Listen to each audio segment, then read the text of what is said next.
We're back. Get it together. Get those blue shoes. Anyway, what's up, dog? I'm good, dude. I miss What you. the hell you been all week? I've been in Massachusetts losing. I can't, dude. Every time I go to a casino, I need to hire someone to beat me up because I can't win a bet at a casino. Can you not read a book? Can you not take an online course? At least to guide you there. You know, after a while, listen, I don't have the patience to stand there. But at least like years ago, listen to this. I didn't even have an idea about poker.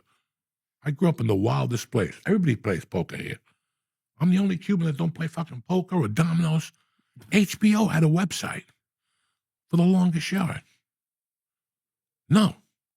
The Longest Yard had a website. Remember before they released it, they had pictures on there and you could buy merch and all this shit.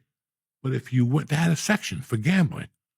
And that's how I learned to play poker, because you'd play with fake chips. Right. Oh, when I'm playing with fake chips, I win every time. And then I go in and... But at least I learned, listen, today I forgot. That was when The Sopranos were on TV and Longest Yard. Right.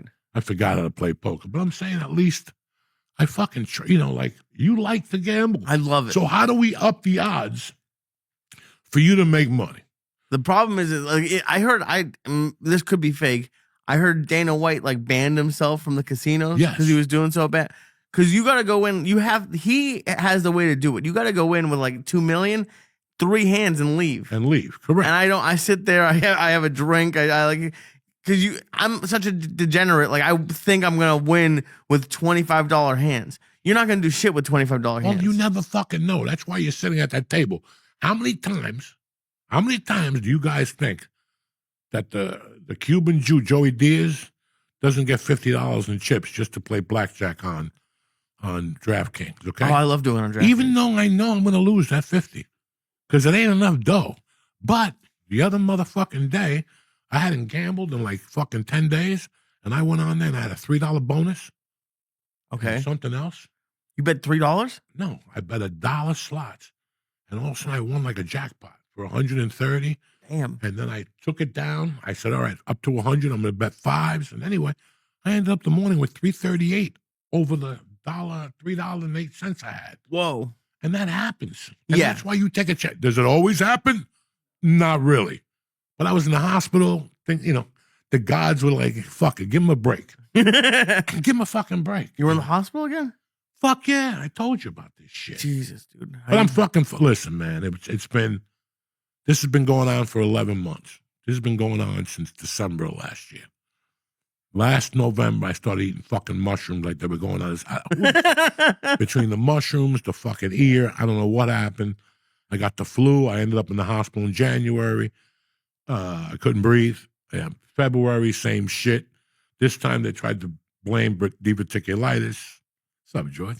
March, I got it again. That was the worst I did.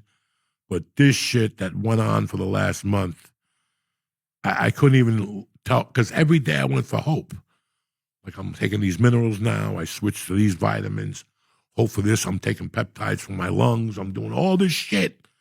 And I can't walk a flight of steps. And I'm like, come on, man. Come on. But then it started progressing. And I noticed it when I went to the gym. That, come on, I could do a half hour of boxing, 3-minute hitting the bag, hitting the mitts, fucking hitting the speed bag. You go back to the fucking whatever. I could do that with my eyes closed. 3 times a week. I would go in there and I felt like I was going to faint. I was going to have a fucking stroke. I didn't know what was going on. The times got shorter and shorter.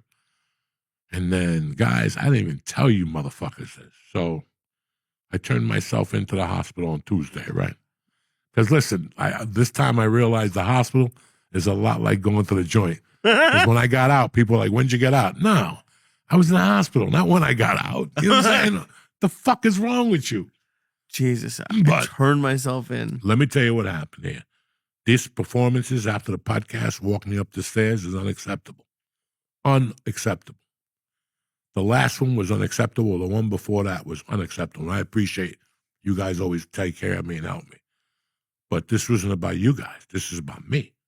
I just couldn't do it. And then Friday, I went to Freehold, to the weed store, or maybe the English Town, to Rooted. And on the way back, I got so excited.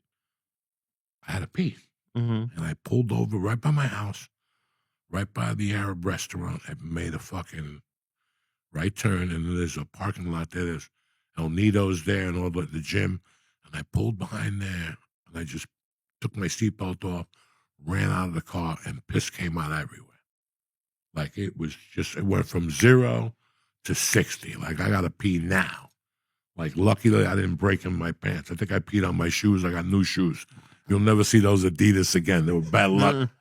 Fucking, and this one, guys, so you pee. I had a towel in the back because I knew this was happening. I dried my hands. I got that anti-sanitizer. I go to get in the fucking car. And guys, I wasn't even in the seat. 2 minutes. I had to get out of the seat. I couldn't breathe. It felt like my legs up close like this was locking this up. Damn. I knew I wasn't getting no heart attack. I grew up in the hills of North Bergen, motherfuckers. There ain't no heart attack coming here. If I go out, I'm going to get shot like Kennedy or something like that, right? Like fucking Charlie Kirk, whatever the fuck. Oh. Listen, at least you're doing it to yourself now. Before I was getting mugged, now you're getting assassinated. Listen, I'm not talking about suicide. No, assassinated. I don't want you to think I'm at home massaging my jugular vein. Put cream on it and shit. You know what I'm saying? That's like betting Detroit tonight. Nah. Anyway. So, guys, it wasn't a 2-minute episode like what you guys usually see. It was a 25-minute episode in the rain. And here's what gets worse. I had to open up the truck, get out to my feet, open up the window in my truck, and I had to hang in there because my legs wouldn't carry me. Who was I going to call, guys? My wife was at the movies with Mercy. I mean, you guys live up here. Who am I going to call? So I just wanted to get home. And sure enough, I go to get in the truck and I got to pee again. And now it started all over. I sat in that parking lot for 40 minutes. People going to get Chinese food kept stopping. Are you all right, sir? Yeah. I just puked on my sneakers, whatever. No, I couldn't fucking get back in the car. I couldn't breathe. So I knew there was a problem. Saturday, it went okay. Sunday at the baseball game. That was it. It was raining. I walked a little quicker, and I had to pee. And by the time I got to the car, guys, again, it just blew up. That thing that happened at the mall that we joked about last week, right? That was not good. That's unacceptable, John. Right. That's unacceptable. That's a health problem. So Monday, I went to the boxing gym, and I lasted 14 minutes. And what happens? Like, you can't catch your breath, or you just can't even breathe at all? I had the fucking inhaler. You start with the warm-up, and after that first warm-up, I knew. I got on the bike to warm up for 2 rounds, which was 6 minutes, and I could barely get off it. And then I got in front of a heavy bag. I think I did 2 rounds in front of the heavy bag, or maybe a round and a half, and I was like, this ain't working today. This was all hot. And then Tuesday, I went to the regular gym. I did 20 on the bike, but then I started lifting 10 minutes, 12 minutes. I went home. I waited for Terry to come home. I told her to take my blood pressure, and it was out there. But I'll fucking, and Lee could post this for all his shit, so you motherfuckers know at home, Uncle Joey ain't going nowhere. That was my blood pressure. Wednesday night. Take a look at those numbers. 197 over 127. 120 is a stroke, guys. And were you feeling anxiety? Or like, what was going on? So after 20 fucking sticks, this is where the comedy comes in, okay? So after the fucking, because I had a lump on my leg. They're like, you shouldn't have that lump on your leg. And it does hurt a little bit. It's like a fucking, I bump into shit. I don't know about you guys. When you get to 50, you bump into shit, ledges that don't belong there. You just don't see them. Let's be honest. You just don't see them. But you bump into this shit. So they're like, we have to scan your leg and do this and do that. And I've been going there for shortness of breath, so the lung department is great, and the heart department is fucking superb. Like the people I'm dealing, I got to go back and see them Wednesday. But there's something not right. The heart is clean, but there's something that's not right. I feel it, like the air. Maybe it's a nozzle Maybe a nozzle broke and fucking the air's leaking out. I don't fucking know. The heart and hospital. Yeah, you've been saying that even before the hospital like last year happened. So I went this time oncology came in and they fucking scaled they said I had a lymph node in my leg that's obstructing the flow. Okay. And that my bladder is overfilling. Fuck.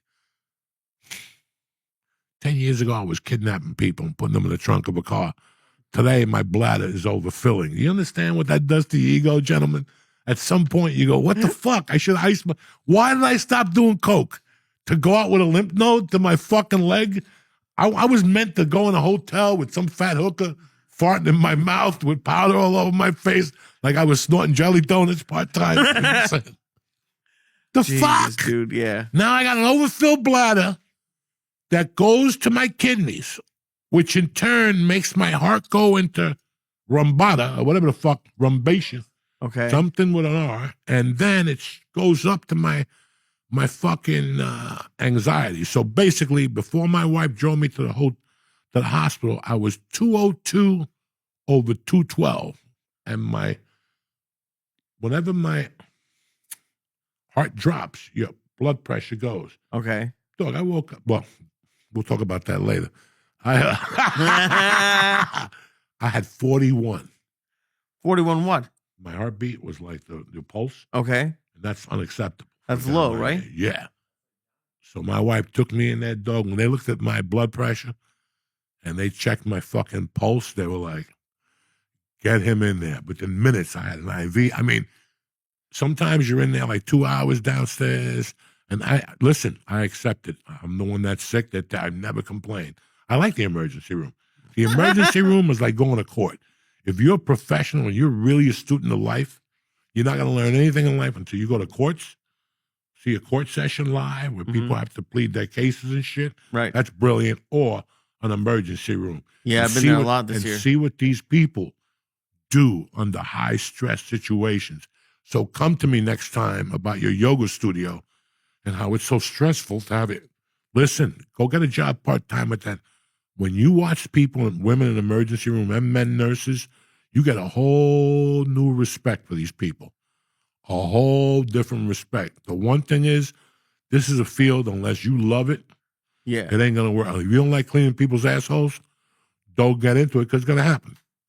If you don't like cutting some chubby guy's nails, don't get into it because you're going to have to cut them. These girls do shit and these men that are fucking unbelievable. Yeah. And I'll tell you, every time I'm in a hospital like that, it humbles you. You're like, Jesus Christ, this is how I should love stand-up. Look at what these women do till 7 in the morning. It's a 12-hour shift, motherfucker. They average anywhere from 10 to 18,000 steps a fucking shift. At least, yeah. And then, like, Matt, because you're at a nice hospital. I went to an emergency room earlier this year at, like, a not nice one where, like, they bring homeless people in who are going nuts. Like the people who work there are fucking crazy. Like, I don't know how you do it. Bitch, let me tell you something. My wife pulls up to valet. At the emergency room, they got valet in Jersey. So my wife pulls up to the valet. She goes, there's no fucking valet there. She goes, I'll just drop you off and I'll park right over there. There was parking spots. I'm not even out of the car 2 minutes. And I go to grab my suitcase. And I look, and it's like a chubby sister with a chubby brother with a white T-shirt on with something around his left wrist, and blood is everywhere. Jesus. Do I stop? Do I go, what happened, brother? Fuck no. I pick up my bag and I keep moving because I'm cutting this motherfucker off. I'm not letting him get to the hoop before me because I'll fate in that fucking thing. Just watching this poor brother bleed to death is not going to work out for Uncle Joey. So I beat him to the thing. Boom, they scan your shit. Bop, bop, beep, beep, boop. Joe Diaz, Jose Diaz, whatever, their birthday, and they sat me down. Guy could jump right on me, did blood pressure. They didn't even hesitate. They took me right into the fucking STS machine EKG, where they put the EKG, blood pressure. Before I got out of the blood pressure room, I already had a fucking thing in my arm. And usually they take you to emergency until you wait. They were like, you're on a different level tonight. They took me right to my room. Thank God, knock on wood, it was a single room. You got to give Jersey Shore a lot of credit for that. I love the food. I love everything. The nurses were fantastic. So that's what's going on with me. So I doubled up and they fucking lowered some prescription, hired some prescriptions, because the problem was I was on like 4 diuretics. No wonder I'm peeing fucking constantly. Oh, yeah. You guys don't know how Uncle Joey lives. You guys have no idea. I get up in the morning, I pee. It's a long one. Okay, you wash your hands, you throw some water on your face, a toothbrush, you go outside, you make a cup of coffee. The only times I just drink a cup of coffee a little bit, motherfucker, I gotta fucking pee again. And that's no fucking easy thing. That's like 25 steps back and forth. I'm not in the mood. I just woke up. So sometimes I just take my dick right off the balcony because I got no class, right? I just make believe I'm out there looking for an owl and shit and take my dick out. Sometimes I piss on the balcony. Sometimes Are you already sitting on the balcony, or do you walk out to the balcony? No, I wake up every morning and go to the balcony, regardless of the weather. Wait, are you talking about front or side? The back. All right, the back one. All right, thank God. I thought you were in the front waving to the neighbors. Nah, I'm in the back because that's where the sunlight is. Oh, okay. There's no sunlight on that side of the house. Gotcha. So I don't want to sit out there with cold people. I come to the warm side of the house and fucking at least I get some vitamin D. I look at the trees. I thank the Lord. Right. But that's how my day starts, okay? And then I put the coffee cup down. I walk down the stairs. And by the time I go down the stairs again, I got to fucking do another 2-minute pee. And it don't stop there. Now I have like water downstairs. I drink that. I come up, wash my pussy, go to the kitchen. No more coffee. Right. A glass of water with ice, a lot of ice. How much are you drinking? I got to drink. I'm thirsty. How much they tell you to fucking drink? Everybody tells you, hydrate. When we were kids, nobody drank water. I don't know. Right? When I was a kid, I never drank water. It was Coca-Cola, Cuban soda, a fucking... Gatorade. That's it. No, fuck that No shit. Gatorade? No, I had Coke in my house. I waste my time with Gatorade. So it sounds like the peeing is like the main issue. But I take a vitamin combo and a prescription combo right around breakfast. That's around 7:30. I sit, everybody's gone. I do what I got to do on the computer, pay some bills, whatever, and then I shoot to the gym. By the time I get to the gym, I get on that bike and I do 20 minutes. Okay. Different levels, like it's a HIIT program. Like I go from, by the time I get off that bike, listen, if you're in my way, you're going down. I don't care if you're old, young. And I tell people, timber, because you're going down. I'm taking you with me. And don't get in that bathroom and fuck around. Don't get in that bathroom and fuck around. I'll choke you to death.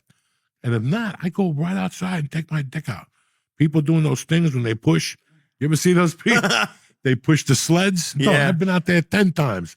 And then I go back out there while they're out there and I ask the gym trainer, hey, let me ask you something. Don't it smell like piss back here? You guys got to get rid of that cat. And he's like, I smell it all the time. I pay too much for dues every month, and it's you. You believe that I torture him about the pee? I even torture him. But now they're never gonna. Well, now they might, because they might see this, but they wouldn't ever guess it was you if you're the one complaining about it. No, I'm the one that calls them over and go, guys, it smells like pee over here. This is ridiculous. Unacceptable. It's unacceptable. Oh my God. Oh my God. Oh my God. And but I called you and you told me that at least they let you sleep. They didn't wake you up at 4 a.m. to ask you how tall you were this time. No, listen, there were some nice people, and let me see. Tuesday night, I got in there. Good movies while I was in there. Look, there was a tremendous horror combination one day. The Omen went right into The Exorcist. Oh, holy shit! And I was going in the kitchen because I had my own pass. You know what I'm saying? Like I worked with one of the nurses to give me the combo. There was me and a little black lady. She was working for every dime they were going to pay. Who pays when you're in the hospital when you're old? Medicare. Medicare. She was milking Medicare. She was taking 3 orange juices at a time. Oh, fuck yeah. I was back there making hazelnut coffee. Nobody found it. Lady goes, the coffee here is not good. They had a fucking one of those thing machines. I'm back there. Well, yeah, because not everyone has a code to the employee kitchen. Yeah, but then they left it open a lot this time. So I would go in there, dog, the one night. All right. So anyway, so the first night I'm down there, boom, boom, not a bad night. I think I just didn't sleep. They tested me. They did the finger for the fucking blood, the blood pressure, which was great. They're a great fucking hospital when it comes to that. But I asked the nurse, I go, I'm in here for high blood pressure. if you don't let me sleep, she goes, listen, I'll do this test at 11:30, do the breath thing, and then you go to sleep till 4:30, 5:30. But Joey Diaz is an old fucking fart. So I'm up a doodle at 4:30. And they would say, like, you can't eat because you have a test this morning. Dog, I'd go right to the kitchen in front of him. Even with the thing that said NSFO, do not feed. I went right in the fucking kitchen, started drinking orange juices, made a hazelnut coffee, drank the coffee right there in the kitchen, and then said, you know what? I'm going to eat 6 boxes of Rice Krispies. And that's exactly what I did. I ate 6 boxes of Rice Krispies. Dry or with milk? With milk. What do you think? I'm a communist? How long did it take you to eat 6 boxes? Like I know those little mini ones. 6 minutes. This is a prison. Listen, my prison technique came back. Number 1, they have milk, non-fat milk, 2% milk, orange, apple, cranberry. Ooh. Okay? That's the first shelf. Yeah. The second shelf, they got chocolate pudding, vanilla pudding. The chocolate pudding is the worst ever. Even I made better pudding in prison. Oh, god awful. Looks like, you ever take a shit and it's extra dark? Yeah. That's what I don't like about this pudding. It's extra dark. You got that look to it. It took me down memory lane. And then the bottom, they have Schweppes, diet, and real ginger ale. Okay. But dog, on the top, you open it up and it's Hershey, vanilla, chocolate, strawberry ice cream, plus lemon and cherry Italian ice. Come on, bro. This is a class action hospital. Listen. Plus, at 7 a.m., if you don't want to wait for breakfast, you can order your own breakfast. They deliver it. Some little guy with a hat. How much change you need? How much is the tab? 13. Bring up a 20. It's all yours. Within seconds. This motherfucker, you put the phone down. He's right there. Little Filipino. Still someone else. He's right there. Tremendous. Dog, tremendous. But I didn't give a fuck. Like, they told me you can't eat after midnight. That's never going to happen. That's never going to happen. But the third day, I was looking through my bag, and guess what I found in there? Some sort of drug. A vapor pen. A good one, too. One of those $80 ones. Dog, I hit 3 times. My blood pressure was 190. They were back in there. We don't know what's going on. How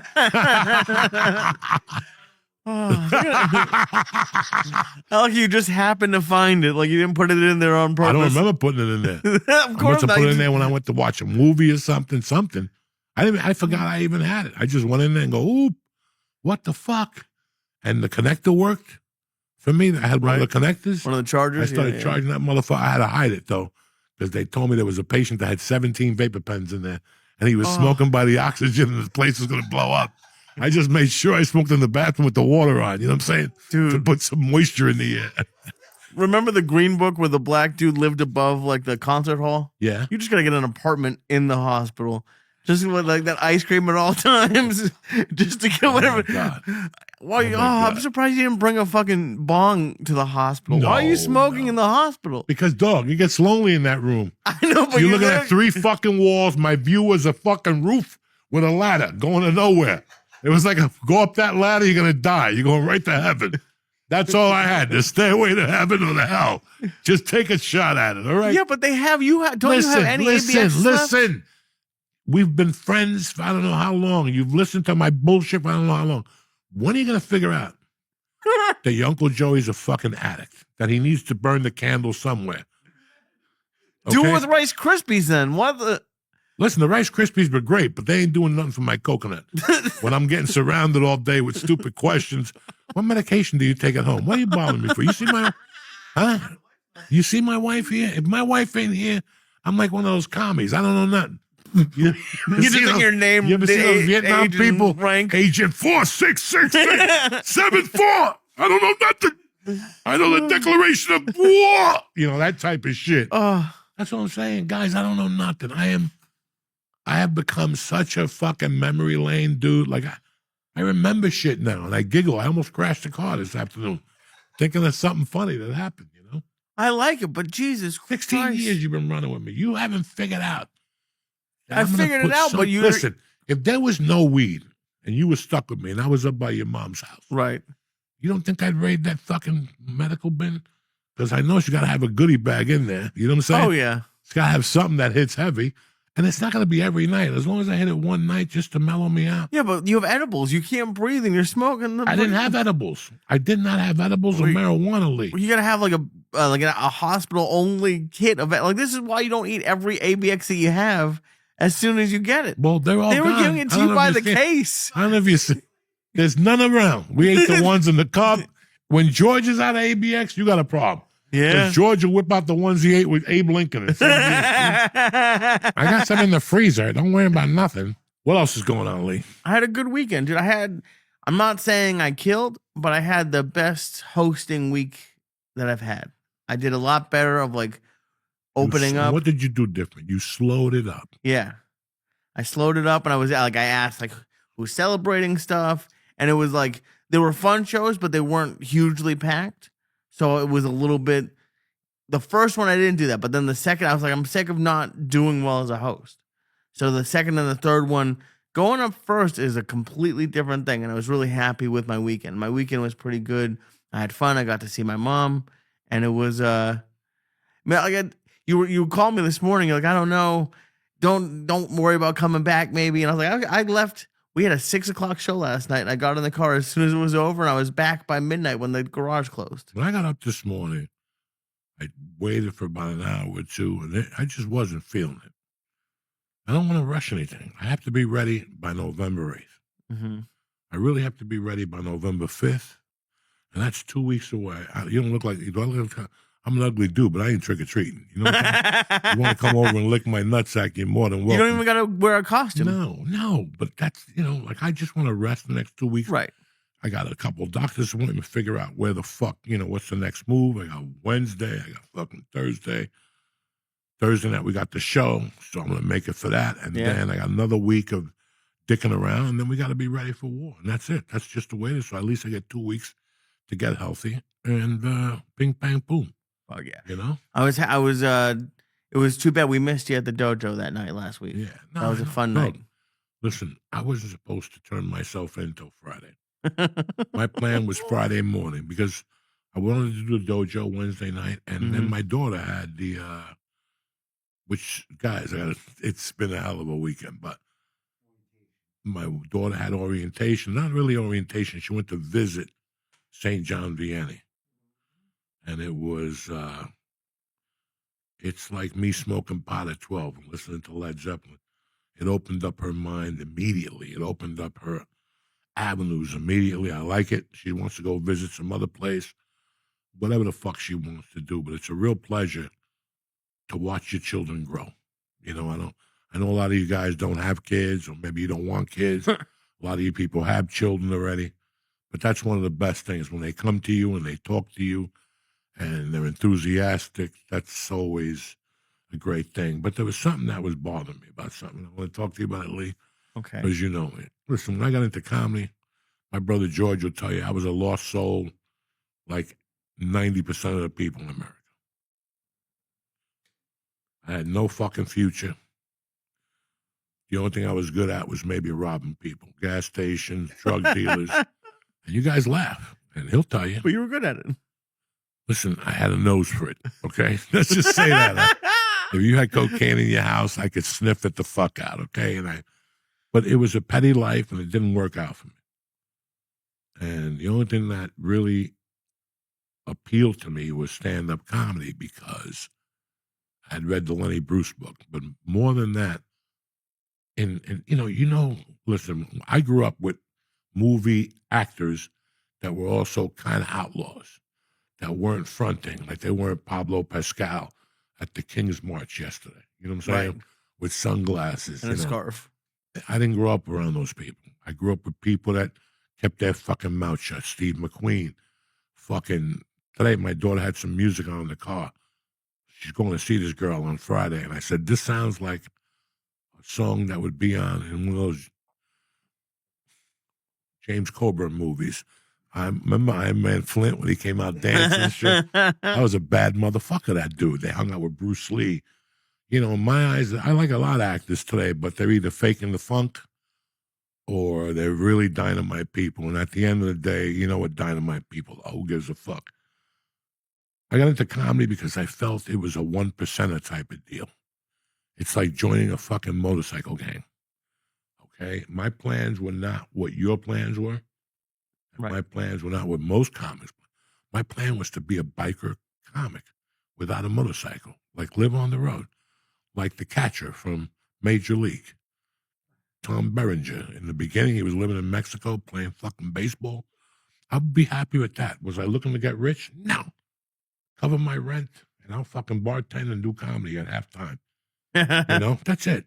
Without being bothered. I was prepared to, after prison, I was prepared just to live somewhere in Wyoming, do comedy upstairs, do a show. Compared to crime, that sounds pretty good. People have no fucking idea, okay? One thing I learned when I got locked up was I didn't want to get locked up again. Right. That's a little too heavy for anybody, okay? Especially when you don't belong there. When you talk to the people around you, and you go, you guys are nice and shit, and I'm having a fun time. You know, it's like you feel like Pee-wee in The Big Adventure when he's at the bike motorcycle bar. Like, you're like, you guys are a lot of fun, but I don't ever want to see you motherfuckers again. And some of them were good people. They were like me. They just made mistakes, bro. And that's why they were at the camp level I was in. But to make a long story short, I got into comedy. In the first 5 years, I felt so fucking special that I felt like a criminal that wasn't a criminal. But I still was a part-time criminal. I was still bringing back returns and coffee makers. You were semi-retired. And still doing low-life type shit. But it was paying my rent and child support and a bunch of shit in between, you know. And I really admired comedy. And on the road, working with C Comics, opening up for them on triple runs, I started noticing bitterness. You know, guys that were bitter. So what are your goals? I'm going to stick around in Boulder, and then I'm going to go to L.A. L.A.'s for gay people. Unless you're going to suck dick, you're never going to get stage time. You know, I would ask them, do you do spots at the Improv? No, never. They never give us spots. And you do spots at the Comedy Store? Forget it. They'll never let us in there. And I'm like, why are you guys not in L.A. for? This was like a 6-month span that I'm working with these comics, and they're all fucking D's. And they're anger, and they're bitter. And I remember going back and going, what the fuck is this? This is the best job in the world. They pay you $75.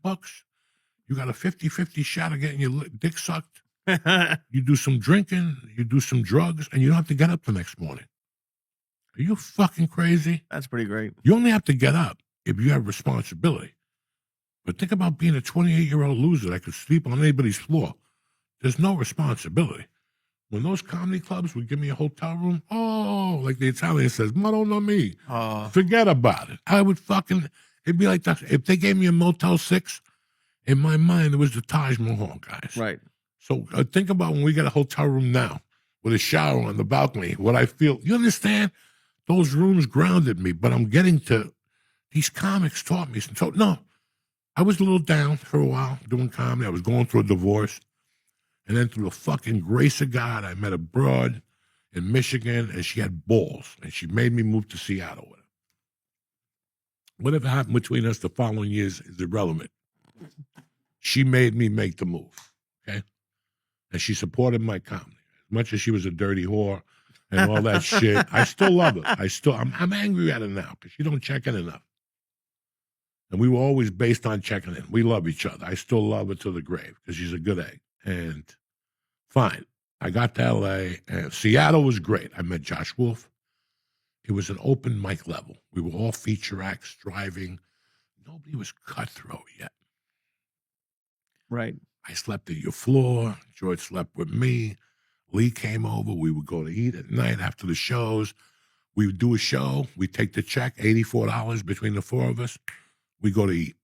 Nobody gets a dime. We're going to eat the $84 and then tip her a nice tip.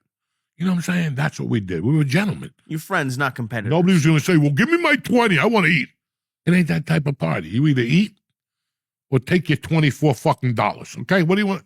We're a family, man. Listen, once you move to L.A., all that changes. Mm-hmm. All those people you met along the way, now it changes. Now the dynamic changes. You're not the kid at that fucking open mic no more. You're in it for the real fucking money now. And relationships get severed, And I'm very happy that when I got to the store, again, I learned how to read people at my mother's funeral. Mm-hmm. And I just got better at it over the years. When I got to the store, something happened like the first month that I was like, wow, it's that type of party. Okay? And I've been through every party. You know what I'm saying? Like when you've been through every party and this motherfucker pulls this party.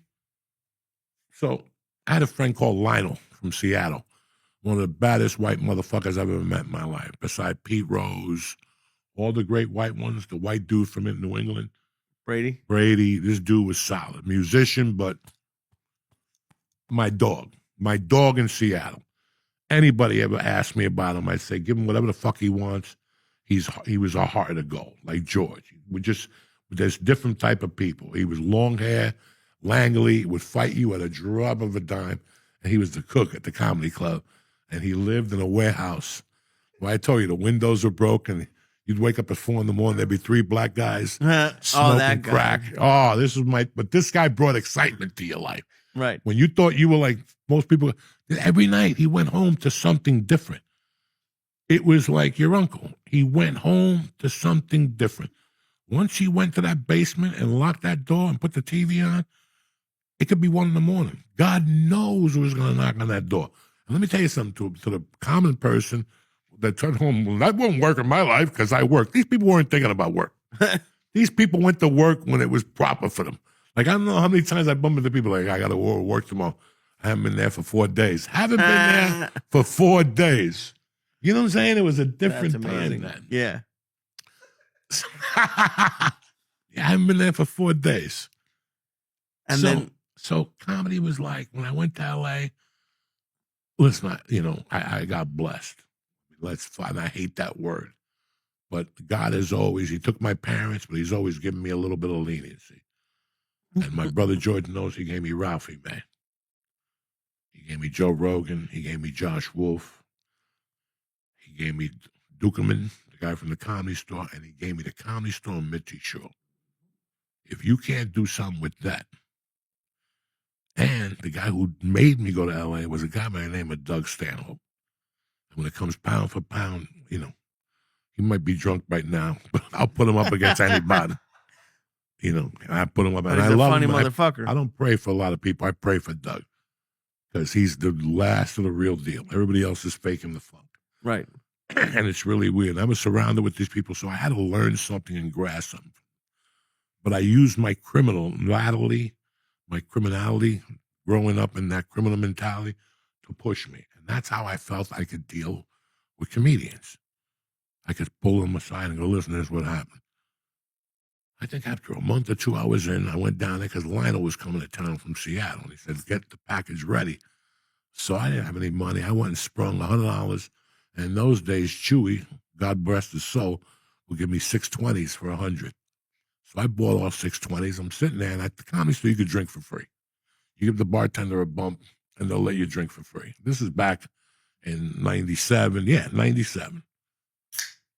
And can't imagine doing drugs with someone named Lionel. Canada Dry Ginger Ale, the best. And I've been loyal since 1967, okay? This is what I ordered with fucking Chicken Delight when I was a kid then. I'm not going to lie to you. I got off the ginger ale wagon, and I went over to Tahitian Treat for a while. A lot of you motherfuckers don't even know what Tahitian Treat is. But always my heart's with Canada Dry Ginger Ale. A lot of people think I'm a Coke guy. That's second. My heart's with ginger ale on some fucking ice cubes. Oh, yeah. Listen to this, guys. The fucking, anyway, we're not going to get into that. So I had this cocaine, and it was 10 o'clock at night, and I'd already done 2 packages on my own. And my girlfriend at the time was a little strict about cocaine, but I always saved one because she liked when I put on her monkey, and then she ate my ball sack. It was a tremendous. Whenever you gave her coke, she'd go right for the ball sack. I loved all that shit. Tremendous. Sounds like a ghost. She's great. I miss her. So a guy came up to me that I knew from the comedy scene. I didn't know him long, but I knew him long enough, He knew people I knew and was starting to talk. And I go, you want to do He goes, man, I'm tired. I go, no. You want to do a blast? He goes, you got one? I go, yeah. Come on. I give him 2 blasts. And he goes, man, that's the first time I've done that in a while. That shit is good. I go, listen, I got 3 packages. Take one. And we're good. I gave him a package. About 3 weeks later, there's a meeting. And he's at that meeting. But in retrospect, there's a dear friend of mine at that meeting. He doesn't know that we know each other.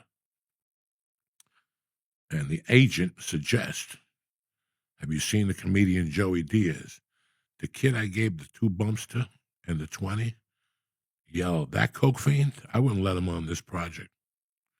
It got back to me that night. That's how quick it got back to you? Because I knew the guy. Right. I knew the guy, and he goes, Coco, listen what's going on. And I never really said nothing to him because I learned a lesson. The lesson is, don't trust none of these motherfuckers. Okay? And I have dear friends that are comedians, but I got them from trust and being in the trenches with them or whatever. You tremendo peo, compadre. That's a tremendous fucking, oh my God. I had some chicken salad with cranberries in it, multi-grain bread. That is tremendous. And some Yoplait yogurt. Forget about it. Can you smell the cranberries? Huh? You can smell the cranberries? It's a cranberry mix. It's not nice. Thanksgiving. It's like the day afterward. You know what I'm saying? But I learned something. I learned that people, and a couple things happened. Like comics died, and within 10 minutes, comics were calling them for the booking. You know, just a lot of creepy things you hear over the years. And you learn that by 2000, I learned that it's an occupation that people will sell your soul and attack you. And it's crazy, guys. It really is crazy. And I've always been very proud to be a comic. I've held the comic flag a lot differently than a lot of people. And maybe whatever, whatever. I'm an old man. But what I'm trying to say is, I don't know what's going on in comedy anymore. I just know that it's like East Coast rap, East Coast, West Coast. Right. In the 90s. Everybody's attacking everybody, and I don't know. I don't have any opinion. It's about the Riyadh Comedy Festival. Listen, what the fuck? You give me $2 million. You think I want to sit here with you guys? God knows what I would have done.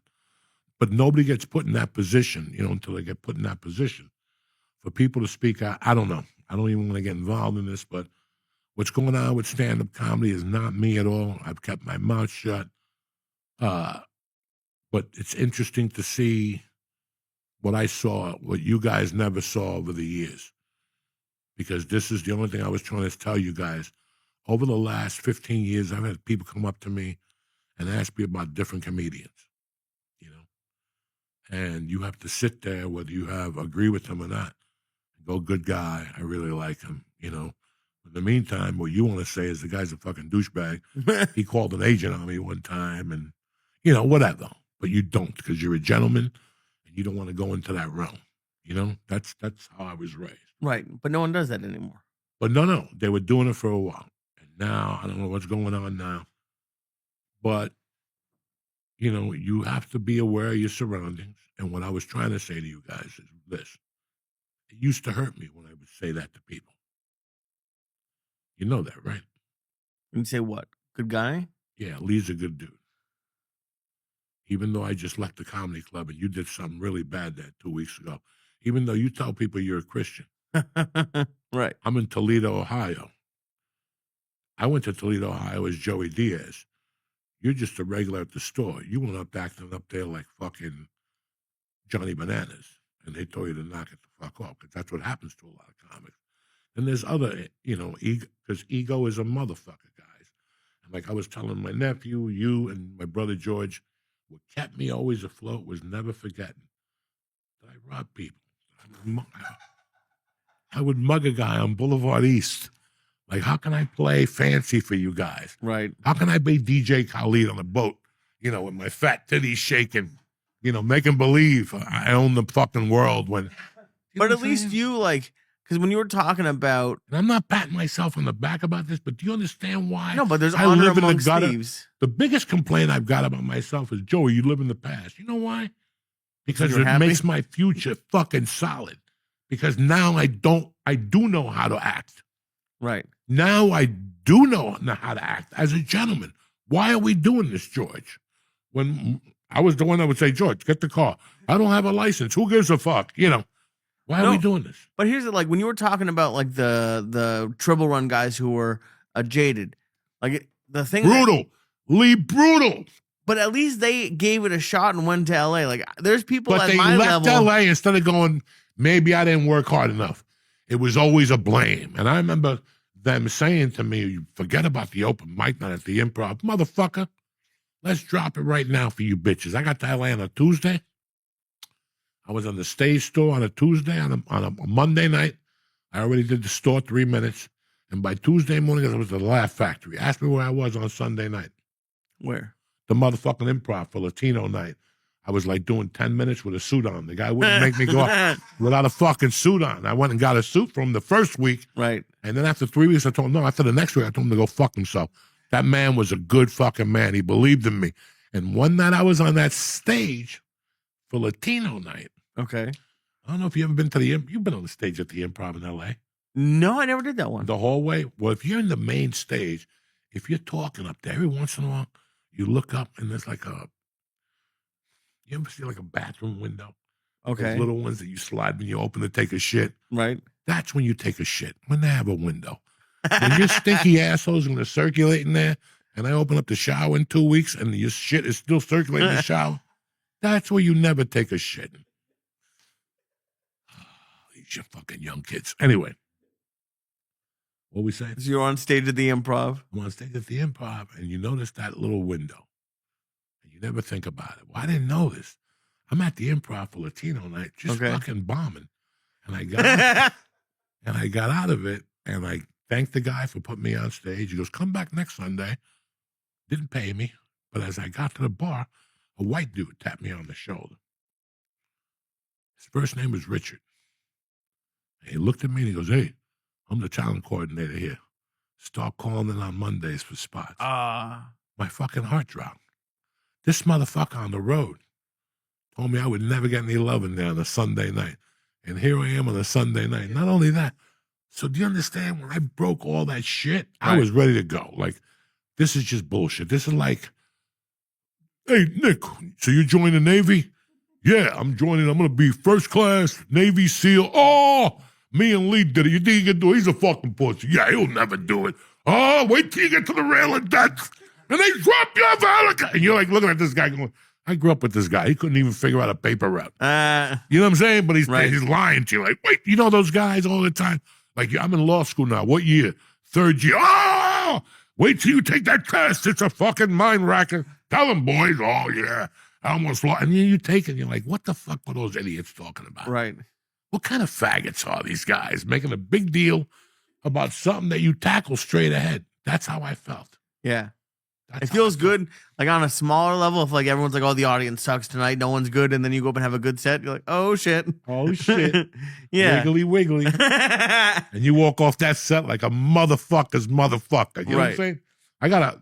My point is that comics weren't supposed to be fighting. We're supposed to be thieves. All these guys that are fighting, all of them, they all are major money earners. Well, I came from the major money earners. Shut your fucking mouth. You go downstairs and you count your money. Why are you fucking going? These guys all make money. Yeah. These guys are all top of the line comedians. I have respect for all of them. I don't give a fuck who went to Riyadh. I'm a felon. You know what I'm saying? I'm going to judge you for something. Right. I tried to put a guy in the trunk. I did 1,000 fucking ratty things. So I'm going to judge somebody now where they get their money from. You know, I won't even say it.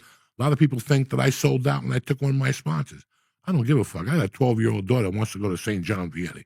That's all I know. When I got into comedy, a wise man once told me, every time you show up for these free gigs, in your mind, I know you're bombing, I know it's not worth it, but think of punching into a job. Think of punching into that job. And at the end of the month, just for your own personal peace of mind, think how many times you punch in.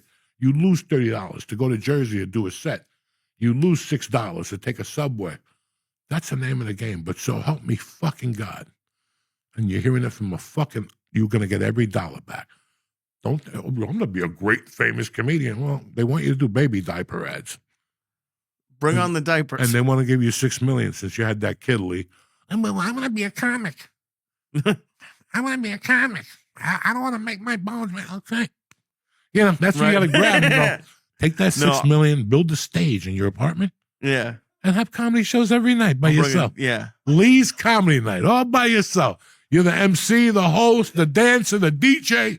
You're everything. Every once in a while, I'll drop in and help you out. Thank you. But do you understand? I mean, at one point, you have to see what that person's going through. I'm sick and tired of that word. Nobody's a fucking sellout. Before people sell out, they pay major fucking dues. Right. All these players, they know they're not worth. They know they're like, George, they want me to pitch another year. I can't even lob a fucking softball. They want to give me $18 million. What do we do? No, let's not take it. Kevin Durant just got $45 million for $90 million over 2 years. But even, and I know we know, like this is a positive one. If you want to take it out, we can. So the guy who honestly, like I try to look and see what you're doing, but the guy who I think is like super smart is Daniel Tosh. He doesn't say shit. No one ever talks about him. Nothing. He had 18 years of that show. He still tours. Believe that? Daniel, and now he has a podcast where he's just goofy, has whoever he wants on, but like he never gets in any drama. You never see anything. But he's like he's like probably a billionaire at this point. And he always did 44 minutes on a 45-minute set out of respect. And he hasn't done a special in like decades. Doesn't need to. Those specials were great. He has thousands of hours of footage on YouTube and Comedy Central. Right. And I applaud guys. Listen, there's a lot of guys that, you know, everybody tells you they don't want to be Hollywood, but they are Hollywood. Well, explain Hollywood, Joey, if they're making videos to tell you about their week. Who gives a fuck? Like, you're that special. You felt in your head that, hold on, Nikki and Georgie's day isn't going to start till I make a video. And then I get on there and, hey, Nikki, George, how you doing? Walking, yeah, my Goombas. Right. That's delusional after a while. And that's how you start looking at these people on Instagram. I turn on Instagram, I see people swinging kettlebells. Listen, I got time for this shit. Oh, I got time. They're swinging kettlebell. Come on, guy. Right. Everybody's a wrestler, you know. But even the one thing that I do think is out of control is I'm starting to look at even just any club, but like the ticket prices. The ticket prices that I see for people are like $50 on a Sunday for like, are you crazy? Look, I got a call 2 weeks ago. I'll send it to you. Okay. What they wanted me to charge. And the rinky, like this club contacted CA. Listen, we're doing this. We really want him to do the show. We got an envelope for him, whatever he needs, dancing girls. But I was like, that's weird. How are they going to pay that? Yeah. 75. Whoa. On Wednesday night. I was like, why would I rape these people for this? No. I could take them to a theater and get more in there and less the price, you know? Right. Some people don't even look at that. I do. It's a club. I want to bang you out for that. I want it to look like a Sinatra venue. When he came out with the fucking bow tie and shit. And I'm not going to name the club, but there's been stuff going around the last couple of weeks of this one club that's been bouncing checks. Like, you always told me to look out for that. And there's one club, and someone was like, hey, the show's on. It's off. Oh, it's on again. It's off again. No. That's when you put that person's phone on block. Once they start blissing, don't they? Once a check slips in comedy, guys, and I've been in it for a long time, and I've called like 3 of them. The best was Chicago, where the nephew came in and bought out the uncle. I'm buying this, and I'm opening up 2 more. I'm going to open up. When he pitched me the club, I'm like, oh, boy, this guy's right out of college. He wanted to mix Studio 54 with comedy, with couches and lights and videos constantly playing and bitches, and he would bring bitches in on Saturday nights, have a party. At the end of the week, it made money because it was a black club. You know how many shows? This is 25 years ago. You know how many shows they do on a Sunday there? 5. What? It was D. Ray Davis. That's how long I know. What time do they start? Noon? 5 in the afternoon. Oh, my God. If you were in Chicago, they made you stay over and do 2 of the shows. They pay you. But the place was packed. Damn. Before or after they sold it? Or both? No, before they sold it. Okay. When that kid came in, he had like a business degree. It's so funny. And within 3 months, he had 3 clubs. And they were booming for about 3 weeks. They were all in Michigan. Everybody goes to Detroit. I can't invest $2.8 million in the comedy club with you guys in Sayreville. Do you know what I'm saying? How long are you going to come to the club in Sayreville before you go? I can see the same guy in the city and get a steak at Smith and Walensky. You know what I'm saying? So if we are going to invest in Sayreville, let's just get a garage, put some coffee in there, see how it does, and then we'll make it grow. If we need a liquor license, we'll get that along the way. Blah, blah, blah. Right. But a lot of these clubs, and I've seen them, once the checks start bouncing or you hear it, and let me tell you something, there's nobody who cries louder than a comic when a check bounces because they were counting on that. Yeah. They already had that spent. Okay, like anybody else in life, you know, and everybody takes shits in life. Everybody gets shit on and whatever you're starting. But that's one of the things always remember. And it's sad. But there's a lot of fucking money in comedy. For some people. The crazy thing is, and from my point of view, there's money, but it doesn't come until the very, I'm not anywhere near it. Right now, if the economy is the way it is, you got to assume comedy clubs, little comedy clubs. I know a club right now that they had 2 big names. They're not big names, but they're both names the last 2 weeks. He lost money on both of them. Because what, the comics cost too much? Or the price that the agents charge for you. And listen, I'm guilty of that too. You know, my agent isn't going to fucking score me out. I'm old. I don't have time for this shit. Ask them.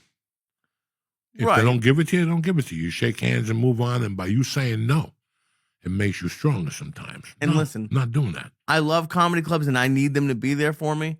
First of all, between ticket sales, food, and drinks, I don't know if I necessarily believe that they're not breaking even. But even if, let's say, they do lose money, they're making a ton of money when the week before they give me $75 a set, and then they have 80 people in there buying 2 drinks. So they whenever I see a comedy club fail, I'm like, how does that even, how do you really fail? Somebody's stealing. Yeah. Somebody mismanaged the bar. They didn't fucking, John Taffer never went in there. What's that guy's name? Yeah, John Taffer, something like that. And that's what the problem. Everybody has a business degree. Everybody read a book. Everybody knows this. My uncle's a chef. Everybody's got something. Mm-hmm. And everybody does the number one mistake. Don't do it unless you got the money. Just don't do it. I know they're sending you the money from Europe. It's wise guy money. Your uncle robbed a bank in 1982, and it's been buried under a rock. But for some reason, it got interest. And it's just stupid shit.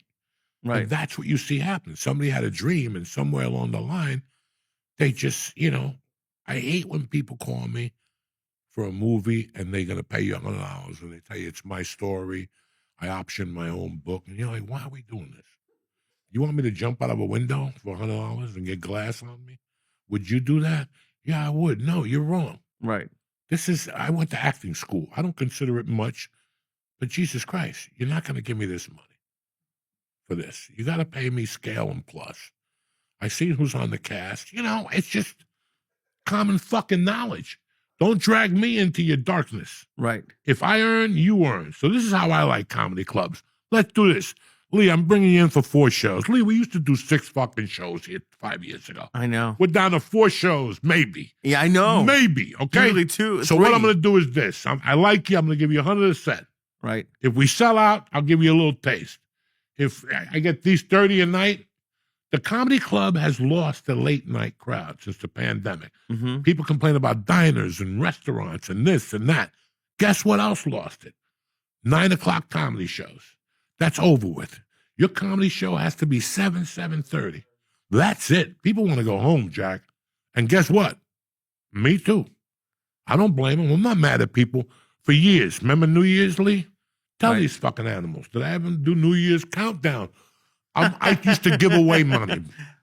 7:30 or 8 o'clock. Your whole sales pitch 7:30. would be home by 10 o'clock. 10. Come on, you remember that 7:30 at the Ice House with that dude you guys met. 7:30, New Year's. He'd go, why? Don't you want to do 10:30? Not if you paid me.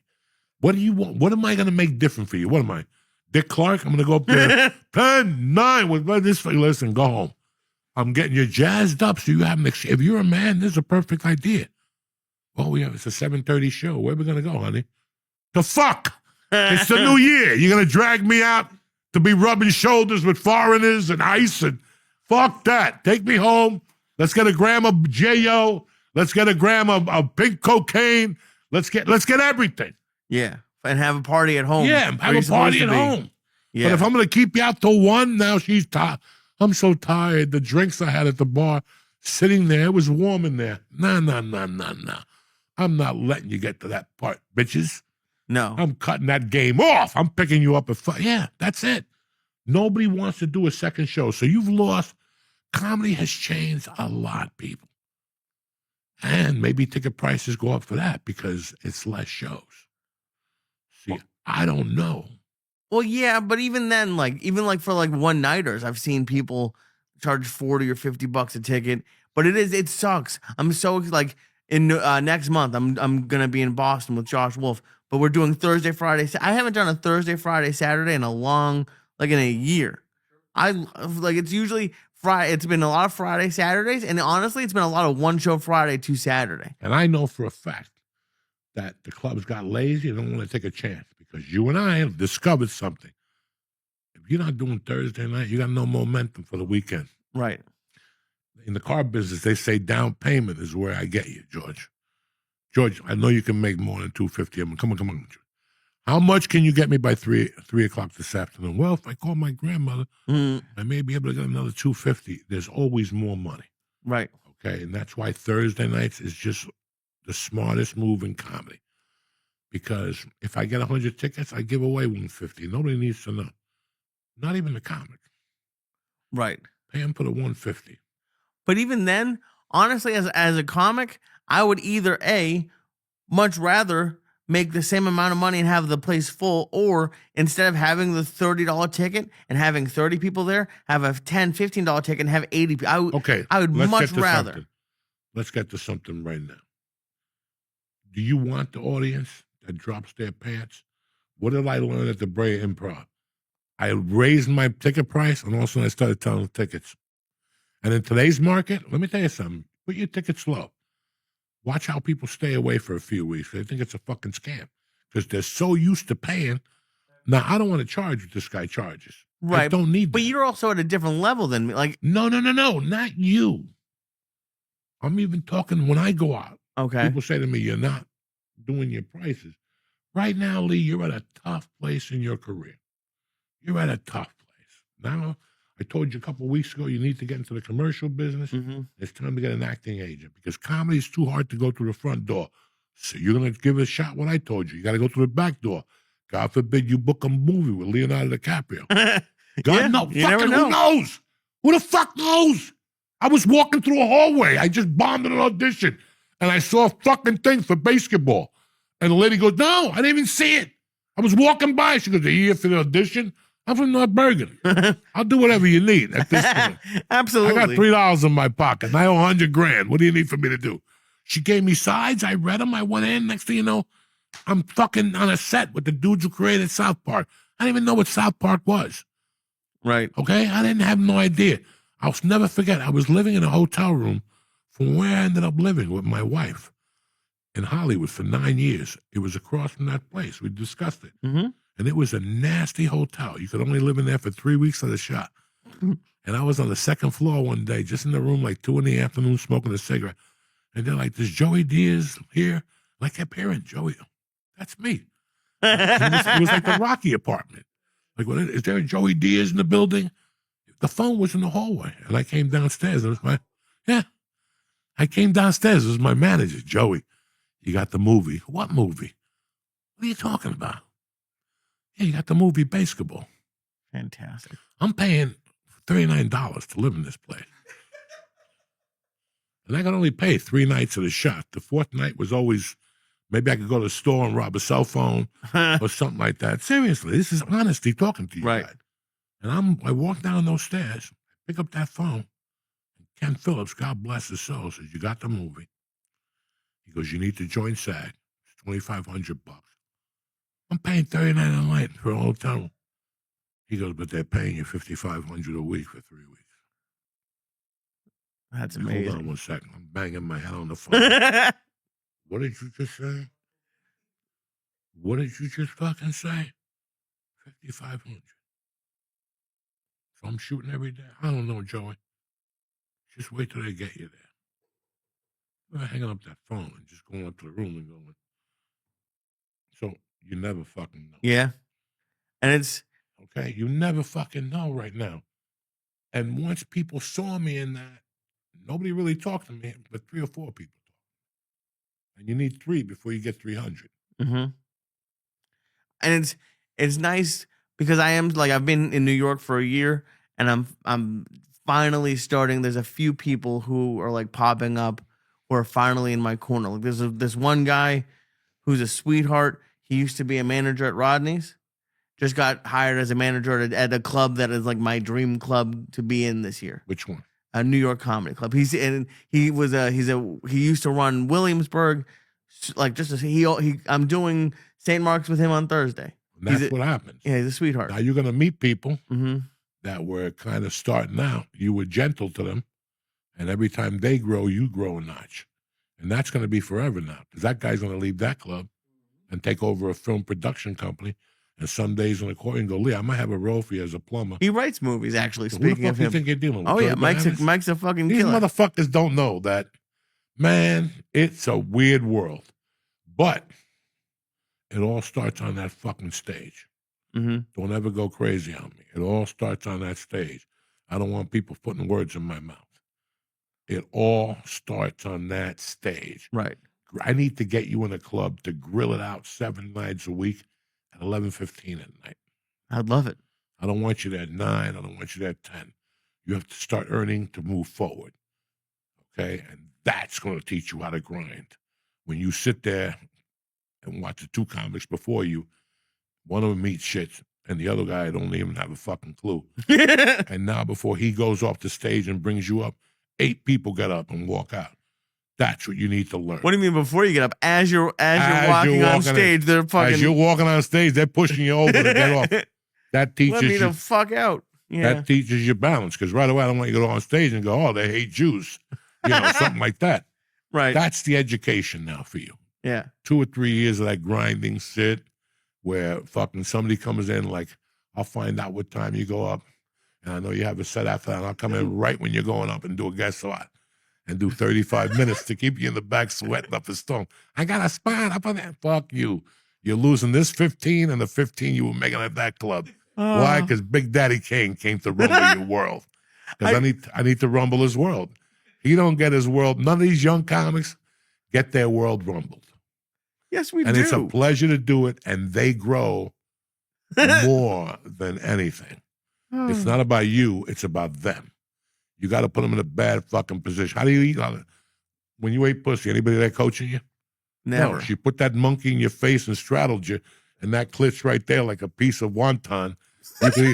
You could either bite it straight ahead, or you could go sideways and wear a neck brace like a Jew and heat for a month. You know what I'm saying? So you're there, not me. Right.